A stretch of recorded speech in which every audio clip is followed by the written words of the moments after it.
is recognized for 2 minutes. Thank you, Mr. Chairman. Thank you for your indulgence, and thank you to the witnesses for testifying today before our committee. Like Chairman Mack and Chairman Ross-Leighton, I too am deeply disappointed in the State Department's actions regarding today's hearing and in their continued poor response and policy towards Honduras. When Assistant Secretary Arturo Valenzuela testified before this committee a few months ago, he stated that the State Department was looking into restoring the visas of Honduran government officials whose visas were unjustifiably revoked for being leaders in fighting an unconstitutional takeover of their homeland. Nearly a year and a half after the democratic election of a new president, we still see no progress from the State Department on this issue, as is evident today. I believe this is outrageous, considering the fact that we allow terrorist government leaders from around the world like Fidel Castro and Ahmadinejad to come into this country, but yet not a democratically elected leader from Honduras.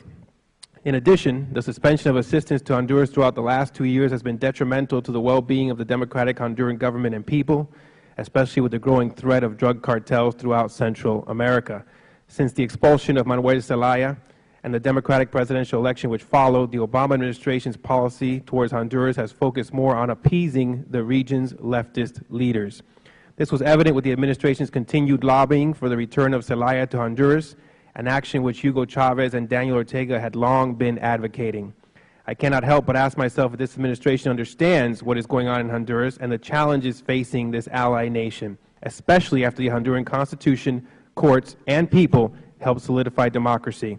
We all know what Zelaya did, the amount of corruption in his leadership, and the constitutional crisis he created for the Honduran people. Why would the Obama administration force the Honduran people who were hurt during this crisis to accept, once again, a communist puppet of Chavez's that the Honduran courts and people constitutionally removed? As soon as Zelaya returned a few weeks ago, he began inciting violence by calling for resistance. It is no secret that Chavez and other leftist leaders are continuing to move to consolidate their hold on Honduras in order to continue facilitating drug trade routes to the north and to continue supporting leftist terrorist organizations. I look forward to the testimony of President Micheletti and Ambassador Arcos. Thank you, Mr. Chairman. Thank you, Mr. Rivera.